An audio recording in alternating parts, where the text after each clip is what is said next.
बिस्मिल्लाहिर्रहमानिर्रहीम। नाज़रीन अस्सलाम वालेकुम, मैं हूँ इमरान वसीम। नाज़रीन, प्रोग्राम का आगाज़ तो हम करेंगे जो रात गए अडयाला जेल में बानी तहरीक इंसाफ इमरान खान और बुशरा बीबी साहबा के ख़िलाफ़ जो तोशाखाना 2 केस की समाअत हुई, इस समाअत के आखिरी लम्हात की जो अदालती कार्रवाई है उसका अहवाल आपकी खिदमत में पेश करेंगे। और फिर हम बात करेंगे जैसे तारिक महमूद जहांगीरी साहब के केस की, कि ये फ़ैसला तो सुप्रीम कोर्ट ने करना है। जहांगीरी साहब को बहाल भी कर दिया गया है। आज उनकी अपील पर अदालत उज़्मा हतमी फ़ैसला भी सादर फरमा दी गई, लेकिन chief justice Islamabad high court Sarfaraz Dogar को जो ग्रीन सिग्नल मिला है, उस ग्रीन सिग्नल का जस्टिस तारिक महमूद जहांगीरी के मामले के साथ क्या ताल्लुक़ है? क्या बहाली का फ़ैसला जस्टिस जहांगीरी को महंगा पड़ेगा? ये डिटेल आपको बताएंगे। और फिर इमरान खान की अडयाला जेल से दूसरी जगह पे मुंतकली, ये क्या शोशा है, ये क्या कहानी है? और आखिर में हम बात करेंगे नेतन्याहू ने माफ़ी मांग ली है, और नेतन्याहू की इस माफ़ी के बाद हम बात करेंगे क्या गज़ा में अमन आएगा, क्या गज़ा में अमन आने जा रहा है। तो पहली खबर से, रात जब तोशाखाना केस की समाअत चल रही थी तो हमने आपको रिपोर्ट किया था कि 7 घंटे तक वो समाअत जारी है और इमरान खान के जो वकील हैं कौसैन फैसल मुफ्ती, वो दोनों तफ्तीशी अफसरान, नैब और एफआईए के दोनों तफ्तीशी अफसरान पे बहस कर रहे थे, जिरा कर रहे थे। लेकिन बिजली के जो सप्लाई थी वो मुअत्तल होने पे अदालती कार्रवाई को मुलतवी कर दिया गया और एक दिन का वक्फ़ा भी दे दिया गया। यानी आज 30 सितंबर को नहीं, बल्कि अगली जो समाअत है वो 1 अक्टूबर को, यानी एक दिन के वक्फे के बाद होगी। और इमरान खान के जो वकील हैं कौसैन फैसल मुफ्ती, वो दोनों तफ्तीशी अफसरान पे अपनी बहस को मुकम्मल करेंगे। और जो इमरान खान के अपने बुशरा बीबी साहबा के वकील हैं अरशद तबरेज़ साहब, वो अपनी क्रॉस एग्जामिनेशन जो जिरा है वो ऑलरेडी मुकम्मल कर चुके हैं। और ये प्रोसेस मुकम्मल होने के बाद इमरान खान और बुशरा बीबी साहबा का सेक्शन 344 का बयान कलमबंद करवाया जाएगा। अब यहाँ पे नाज़रीन मैं एक नुक्ता ये छोड़ना चाहूँगा, यहाँ पे एक बड़ा एक कानूनी नुक्ता। सेक्शन 342 का जो स्टेटमेंट मुल्ज़म जिसके ख़िलाफ़ केस होता है वो अपना बयान कलमबंद करवाता है, लेकिन अगर वो चाहे तो वो सेक्शन 340 का बयान भी कलमबंद करवा सकता है। अब सेक्शन 340 का जो स्टेटमेंट होता है नाज़रीन, वो ऑन ओथ होता है, यानी आप अल्लाह की कसम उठा के, कुरान पे हाथ रख के आप कसम उठाते हैं कि मैं जो बोलूँगा सच बोलूँगा, और अगर झूठ बोलूँ मुझ पे अल्लाह ताला का कहर नाज़िल हो। तो इमरान खान साहब और बुशरा बीबी साहबा जो ये कहते हैं कि हमारे ख़िलाफ़ ये तोशाखाना का केस झूठा बनाया गया है, मेरे ख़्याल से उन दोनों के लिए ये अपॉर्चुनिटी होगी कि वो 342 का बयान कलमबंद करवाने के बजाय, क्योंकि उसमें ये ऑप्शन दिया जाता है अदालत की तरफ से मुल्ज़मान को कि सेक्शन 342 का बयान आप कलमबंद करवा रहे हैं, चाहे तो 340 का बयान भी आप दे सकते हैं, ऑन ओथ कसम उठाकर भी आप बयान कलमबंद करवा सकते हैं। तो सवाल ये है, क्या इमरान खान और बुशरा बीबी साहबा सेक्शन 342 की बजाय सेक्शन 340 का स्टेटमेंट कलमबंद करवाएंगे? बाकी आप खुद समझ आए, मैंने सिर्फ एक कानूनी नुक्ता आपको बताना था। अब आते ना जैसे जहांगीरी साहब के मामले पे, गुज़िश्ता रोज़ सुप्रीम कोर्ट ने जो डोगर साहब का ऑर्डर था उसके ऑपरेशन को सस्पेंड करके एक दिन के लिए जहांगीरी साहब को बहाल कर दिया। और एक दिन का मतलब ये नहीं कि अब ये आगे एक्सटेंड नहीं होगा। आज जो हुक्म इम्तना दिया गया था, वो हुक्म इम्तना जहांगीरी साहब के वकील मुनीर मलिक साहब की इस दरख्वास्त पे, इस इस्तदा पे दिया गया कि अगर आप उस फैसले को, उसके ऑपरेशन को सस्पेंड नहीं करेंगे जिसमें जहांगीरी साहब को काम से रोक दिया गया, तो बाहर अच्छा पैगाम नहीं जाएगा। तो फैसला जो है वो सस्पेंड कर दिया गया। लेकिन नाज़रीन, इस अदालती कार्रवाई में जो हमने देखा, अपने गुनाहगार कानों से सुना, गुनाहगार आंखों से देखा कि जजेस से रिलीफ भी लिया जा रहा है, आईनी बेंच के जजेस से, जिन्हें हुकूमती जजेस होने का इल्ज़ाम भी दिया जाता है, लेकिन उन जजेस की तज़हीक भी की जाती है। और जो अपनी ज़ुबान से कह रहे होते हैं, फिर जब उनको थूक के चाटना पड़ता है कि हम तो ये कह रहे थे और जज साहब ने उनके दावे के बरक्स जहांगीरी साहब को रिलीफ दे दिया, वो अपना थूक के जब चाटते हैं ना, तब भी वो कहते हैं कि नहीं, यही फैसला होना था। फिर उनसे पूछा जाए, आप तो कुछ और फैसला बता रहे थे कि अदालत की तरफ से रिलीफ नहीं मिलेगा। अब नाज़रीन, आज जो समाअत है, आज बाकायदा दलाइल का आगाज़ होना है। पहले तो मतलब फैसला सस्पेंड किया गया ना, और मुख्तसर से मुनीर मलिक साहब ने दलाइल दिए। आज वो अपने दलाइल का आगाज़ करेंगे और उम्मीद है कि आज ये केस मेरे ख्याल से कंक्लूड कर दिया जाएगा, ज़्यादा लंबा इसको नहीं चलाया जाएगा। मुनीर मलिक साहब दलाइल देंगे। मुनीर मलिक साहब के बाद फिर जो मियाँ दाऊद साहब हैं, जो कि दरख्वास्त गुजार हैं, वो अपने दलाइल का आगाज़ करेंगे।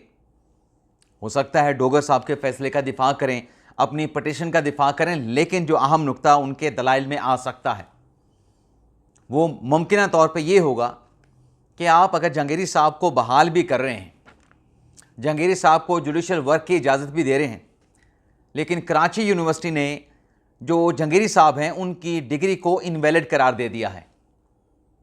तो एट द एंड तो डिग्री के हवाले से जिसने फैसला करना है वो कराची यूनिवर्सिटी है। तो कराची यूनिवर्सिटी ने अगर डिग्री को इनवैलिड कर दिया है तो फिर मियाँ दाऊद साहब का अदालत के सामने ये आर्गू करना, इसके रिपरकशन, इसके कॉन्सिक्वेंस क्या होंगे, ये भी देखना पड़ेंगे। और फिर जब मियाँ दाऊद साहब के दलाइल मुकम्मल होंगे, फिर उस पर उम्मीद है कि अटॉर्नी जनरल साहब या उनकी जगह पे additional attorney general Aamir Rahman साहब और फिर एडवोकेट जनरल इस्लामाबाद जो हैं वो दलाइल देंगे, और उसके बाद इस केस का फैसला आ जाएगा। और फैसला वही होगा नाज़रीन कि जो जहांगीरी साहब की अपील है उसको एक्सेप्ट कर लिया जाएगा। फैसला यही नज़र आ रहा है। लेकिन नाज़रीन, इस फैसले के अंदर जो फैसला है, इस रिलीफ के अंदर जो एक ख़तरे का जो इंदिया या जो इशारा है, वो जहांगीरी साहब को महंगा पड़ सकता है। अब आप देखें कि जहांगीरी साहब के साथ जो 4 जजेस आते हैं, जिन्होंने अदालत उज़्मा में अपनी अलग से कॉन्स्टिट्यूशन पटिशन दायर की थी कि चीफ जस्टिस सरफराज डोगर के इंतज़ामी अहकामात के ख़िलाफ़ हमें ये एतराज़ है, ये एतराज़ है, ये ऑर्डर उनका एक्सेप्टेबल नहीं, इस ऑर्डर पे भी हम ऑब्जेक्शन करते हैं। और उन 4 जज के साथ जहांगीरी साहब भी वो आइनी पटिशन दायर करने वालों में शामिल थे। अब गुज़िश्ता रोज़ वो 4 जजेस बैठे रहे। उन 4 जजेस में से किसी ने भी आइनी बेंच से नहीं कहा कि हमने आइनी दरख्वास्तें दायर की हैं, हमारी दरख्वास्तों को समाअत के लिए फ़िक्स किया जाए। किसी जज की तरफ से भी आइनी बेंच से रिक्वेस्ट नहीं की गई। अब नाज़रीन, आज की समाअत में अच्छा एक और चीज़ भी है। शाहिद बिलाल साहब का सवाल, जिनको प्रोसीजरल जज कह के उनकी तज़हीक की जाती है, क्योंकि एक केस की समाअत के दौरान शाहिद बिलाल साहब ने यह कहा था कि मैं तो सारे लीगल प्रोसीजर को देखता हूँ, कोई अगर केस आया है तो उसकी फाइलिंग में, उसकी हेयरिंग में क्या सारे प्रोसीजर पूरे गए, ये किए गए हैं या नहीं किए गए। तो यही बिलाल का सवाल कल इसी नुक्ते पे शाहिद बिलाल साहब ने पूछा कि जहांगीरी साहब को तो काम से रोक दिया गया, लेकिन ये जो मियाँ दाऊद की पटिशन थी, जब ये पटिशन फाइल हुई, इस पर रजिस्ट्रार ऑफिस के एतराज़ात लगे और फिर इस पे फैसला पहले इस्लामाबाद हाई कोर्ट ने एतराज़ात पे करना था। शाहिद बिलाल साहब ने कहा कि इस दरख्वास्त के ऊपर जो एतराज़ात लगाए गए हैं मियाँ दाऊद की, उन एतराज़ात का फैसला होने से पहले ये जो पटिशन है मियाँ दाऊद की, इसको नंबर अलॉट करने का फैसला कैसे दे दिया गया। यानी शाहिद बिलाल साहब के सवाल से जो मैं समझा हूँ वो ये है कि जब दरख्वास्त पे एतराज़ात हैं, एतराज़ात अभी बरकरार हैं, एतराज़ात पे अभी हाई कोर्ट ने फैसला करना है, तो इस दरख्वास्त को फिर नंबर तो अलॉट नहीं हो सकता था जब तक उन एतराज़ात को आप रिमूव ना कर दें, उन एतराज़ात को आप कलअदम या ख़त्म ना कर दें, फिर दरख्वास्त पे नंबर लगेगा। अगर दरख्वास्त पे एतराज़ात हैं तो दरख्वास्त पे नंबर नहीं लगेगा।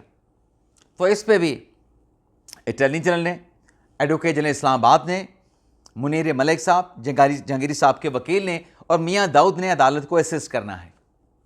तो देखते हैं कि आज सुप्रीम कोर्ट ऑफ पाकिस्तान में इस केस से मुतल्लिक क्या फ़ैसला आता है। लेकिन आज मुझे कोई बड़े फ़ैसले के आने का इम्कान जो है इसमें नज़र आ रहा है। और जो जहांगीरी साहब के लिए ख़तरे की घंटी है, वो गुज़िश्ता रोज़ जो जजेस की तरफ से रिमार्क्स दिए गए थे कि जो को वारंटों की पटिशन है अब को वारंटो की पिटिशन कौन सी होती है? ये जो हाई कोर्ट में जहांगीरी साहब के खिलाफ जो पिटिशन है, ये को वारंटो की पिटिशन है।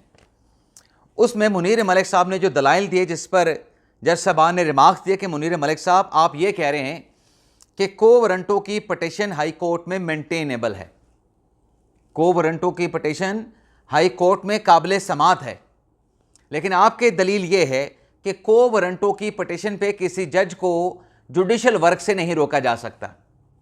फिर मंदू खेल साहब ने भी इस पर रिमार्क्स दिए कि हाई कोर्ट को वारंटो की पिटिशन को अलाउ कर सकती है, लेकिन हुक्म इम्तना नहीं दे सकती। यही दलाइल मुनीर मलिक साहब ने दिए। इन्हीं दलाइल को एक्सेप्ट करके अगर आज ये फैसला आता है कि जो इस्लामाबाद हाई कोर्ट है उसका जो हुक्म इम्तना है, जो अबूरी हुक्म है को वारंटो की पिटिशन में जहांगीरी साहब के खिलाफ, वो हम सेट असाइड कर रहे हैं और इस्लामाबाद हाई कोर्ट उनकी डिग्री से मुतल्लिक दायर की गई को वारंटो की पिटिशन का आज़ादाना तौर पे फैसला करे। क्योंकि जस्टिस मोहम्मद अली मदर साहब का यह कहना था कि किसी जज को मासवाए सुप्रीम कोर्ट के कोई अदालत जुडिशल वर्क से नहीं रोक सकती। अलबत्ता जस्टिस मोहम्मद अली मदर साहब ने कहा कि इस नौयत की यानी को वारंटो जैसी जो दरख्वास्त है वो हाई कोर्ट में काबिल समात होती है, वो फाइल हो सकती है। तो अगर ये फैसला आ गया कि हुक्म इम्तना या जहांगीरी साहब को फैसले से रोकना लाहौर हाई कोर्ट का, इस्लामाबाद हाई कोर्ट का अख्तियार नहीं था, लेकिन वह उनके खिलाफ पिटिशन पे हतमी फैसला सुनने के बाद कर सकते हैं, तो फिर तो कुछ बात किसी और तरफ चल निकलेगी। फिर तो जैसे डोगर साहब के पास ये मतलब एक उनको लाइसेंस, ये ग्रीन सिग्नल मिल जाए, क्योंकि यहाँ पे कोई उनको अख्तियार दिया नहीं जा रहा। ये आइन की तशरीह पहले भी हो चुकी है मलिक असद अली केस में, जिसका हवाला मुनीर मलिक साहब ने भी दिया और मियां दाऊद साहब ने भी दिया। ये उसमें सुप्रीम कोर्ट ने करार दिया, जो कि बड़े बेंच का फैसला है, जो 5 रुकनी आइनी बेंच बैठा है, इससे भी बड़े बेंच का फैसला है। और अगर ये हो गया कि जुडिशल वर्क से रोकने का इस्लामाबाद हाई कोर्ट का फैसला कलअदम, लेकिन जहांगीरी साहब के खिलाफ पिटिशन पे सुन के फैसला किया जाए, तो फिर कहानी किसी और तरफ भी जा सकती है। जो मैंने कहा ना कि बहाली का फैसला महंगा भी पड़ सकता है, तो इस किस्म की सूरत हाल भी बन सकती है। क्योंकि को वारंटो की पिटिशन में फिर नीटी ग्रेटी में अदालत नहीं जाती। यूनिवर्सिटी ने आके अगर ये कह दिया अदालत के सामने, हाई कोर्ट के सामने, कि डिग्री इनवैलिड है, तो इनवैलिड है। कहानी वहां पे, खेल वहां पे खत्म हो जाना है। देखते हैं नाज़रीन आगे क्या होता है। इसके अलावा नाज़रीन खबरें चली हैं कि वैसे आपको बता दें कि सुप्रीम कोर्ट के हुक्म के बाद जो जैसे तारिक महमूद जहांगीरी साहब हैं, उनको सिंगल बेंच भी मिल गया है इस्लामाबाद हाई कोर्ट में, उनको डिवीजन बेंच में मिल गया है। डिवीजन बेंच में उनके साथ जैसे समन रिफ़त इम्तियाज़ साहबा हैं। देखते हैं आज केसेस की समाअत होती है या सुप्रीम कोर्ट में जज साहबान आके अपने केस को लड़ते हैं और साथ में साथी जजेस उनको सपोर्ट करने के लिए आते हैं। तो नाज़रीन, इमरान खान साहब की अडियाला जेल से मुंतकली की खबर चल रही है कि रावलपिंडी सदर में कासिम मार्केट के सामने कोई सेल तैयार कर लिया गया है। खसूसी सेल है, तमाम कानूनी तकाज़े इंतज़ामात मुकम्मल कर लिए गए हैं। और वहीं पे इमरान खान और बुशरा बीबी साहिबा को तोशाखाना 2 केस का जब फैसला सुनाया जाएगा, उस फैसले के बाद दोनों मियाँ बीवी, शौहर, अहलिया को वहाँ पे रखा जाएगा। लेकिन आज कैसे रखा जाएगा? अगर वैसे तो इस्लामाबाद की अपनी एक जेल बन रही है, जो सुनने में है कि चंद महीनों में इस्लामाबाद टेरिटरी की, इस्लामाबाद कैपिटल सिटी की जो जेल है वो ऑपरेशनल हो जाएगी, तो फिर खान साहब को वहाँ कासिम मार्केट में रखना, अडियाला जेल में रखना, उसका जवाब नहीं रहेगा। फिर खान साहब को इस्लामाबाद की जेल में रखा जाएगा, बुशरा बीबी साहिबा को भी वहाँ पे रखा जाएगा। तो ये जो खबरें चली हैं कि उनको कासिम मार्केट में, रावलपिंडी सदर में किसी जगह पर रखा जाएगा, इस हवाले से जो टीवी पे रिपोर्ट हुआ है, उन रिपोर्ट्स के हवाले से हसन अयूब साहब, हमारे दोस्त साथी, ने कहा है कि खान साहब अडियाला में ही रहेंगे, उनको किसी और जगह पे मुंतकिल नहीं किया जाएगा। अलबत्ता अगर नई जेल बन गई इस्लामाबाद की, तो फिर इमरान खान साहब को और बुशरा बीबी साहिबा को उस नई कैपिटल सिटी की सेल में, जेल में मुंतकिल किया जाएगा, सेंट्रल जेल में मुंतकिल किया जाएगा। इसके अलावा नाजरीन, जो 9 सितंबर को कतर पे इसराइल ने हमला किया, उस हमले की नेतन्याहू ने कतर के अमीर से, कतर के सरबराह से माफ़ी मांग ली है। और ये माफ़ी तब मांगी गई जब सदर ट्रंप के साथ इसराइली वज़ीर आज़म नेतन्याहू जो है वो मुलाकात के लिए गए थे। और इस मुलाकात के साथ साथ जो एक और डेवलपमेंट हो रही है जिसमें अरब ममालिक भी शामिल हैं, फ़लस्तीन के स्टेक होल्डर, उनके मौजूदा हुकूमत के जो लोग हैं वो भी शामिल हैं, पाकिस्तान भी उसमें कहीं ना कोई किरदार पाकिस्तान का भी मौजूद है। जो 21 नकाती फार्मूला बताया जा रहा है उससे मुतल्लिक़ कोई बड़ा ब्रेक थ्रू होने का भी इम्कान है। और जो वज़ीर आज़म शहबाज शरीफ ने उन्होंने उस 21 नकाती जो एजेंडा है, जो प्लान है, उसको इंडोर्स किया है। नाज़रीन, अब जो भी फ़ैसला होना है या जो भी फ़ैसला होने जा रहा है उसमें फ़लस्तीनी जो सियासी जो शख्सियात हैं, जो अवामी सियासी शख्सियात हैं, वो स्टेक होल्डर के तौर पे मौजूद हैं। अगर उनको ये मुआहिदा कबूल है तो फिर आप क्या और मैं क्या। अगर उनको कबूल नहीं तो फिर अरब ममालिक मिल के भी फ़लस्तीनी जो लोग हैं उनको इस मुआहिदे पे नहीं मनवा सकते। लेकिन अगर ये मुआहिदा हुआ तो गज़ा और फ़लस्तीन में अमन जो है वो कायम होगा।